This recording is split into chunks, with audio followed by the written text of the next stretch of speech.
Étienne Chouard. Je pense que c'est une erreur de penser que les politiques sont impuissants ou incapables ou ne comprennent pas, en faisant comme s'ils servaient l'intérêt général. Et pour servir l'intérêt général, effectivement, ils ne sont pas bons. Si on renverse la perspective en comprenant que finalement ces gens-là servent les intérêts de ceux qui les ont fait élire et qui sont les 1% les plus riches de la population, à ce moment-là, ce n'est pas du tout une catastrophe. Vous parlez de catastrophe, mais c'est une réussite formidable. Tout se passe comme prévu. La sécurité sociale est détricotée, le chômage se porte à merveille, ce qui permet de tenailler les salaires et d'avoir des bas salaires, donc des hauts profits. Donc tout se passe bien, en fait, du point de vue des 1% qui se gavent comme jamais. Les banques qui devraient être en prison pour faillite frauduleuse, leurs patrons se font mieux payer que jamais et arrivent maintenant au gouvernement des différents pays. Je trouve que la situation n'est pas du tout catastrophique pour ceux qui financent les campagnes électorales des élus. Et je trouve que là, de ce point de vue, c'est assez logique. Hollande, il sert les intérêts de ceux qui l'ont fait élire en le faisant passer à la télé, dans les journaux. Et pourquoi une banque achète Libération? Pourquoi une banque achète Le Monde? Pourquoi une banque achète le quart Sud-Est? Pourquoi le Crédit Mutuel achète le quart de la presse quotidienne régionale? C'est pour gagner les élections. Et ensuite, les élus rendent des comptes à ceux qui les font élire.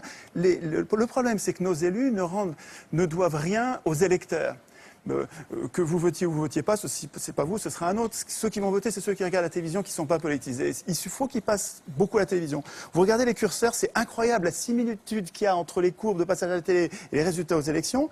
Il suffit de monter les curseurs des challengers, vous les montez à 10, 15%, ça va donner l'impression de la pluralité. Et puis les deux partis qui ont la même politique de droite dure, qui s'appelle gauche et droite, mais en fait ils ont la même politique pour les industriels et les banquiers, les multinationales en fait.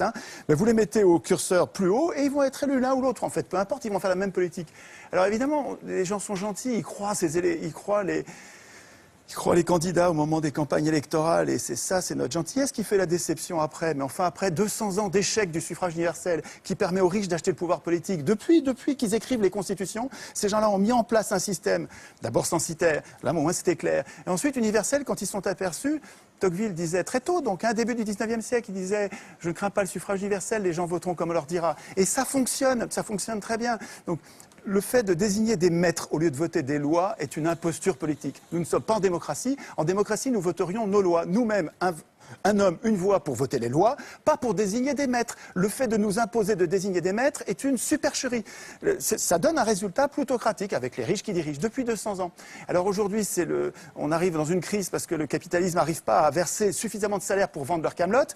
Alors effectivement, ils prétendent que le système est en crise comme si c'était un accident. Mais ce n'est pas du tout un accident. Les choses se passent comme d'habitude, avec une impuissance politique. Vous avez raison sur l'impuissance politique, mais cette impuissance politique, elle est programmée. Il y a un endroit où il est écrit que le peuple n'a aucune puissance. Ça s'appelle la Constitution. Le problème, c'est que tout le monde s'en fout. Nous nous foutons de la Constitution.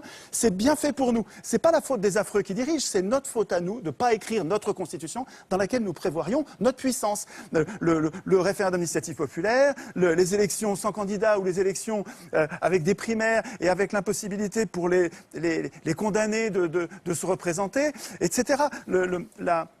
Notre impuissance tient à notre démission du processus constituant. Et tant qu'on bavarde sur ce que font les représentants politiques qui sont les représentants des riches, on passe à côté de la cause de nos problèmes. Donc il me semble qu'en recentrant la réflexion sur la cause de nos problèmes, on arrive à trouver des solutions.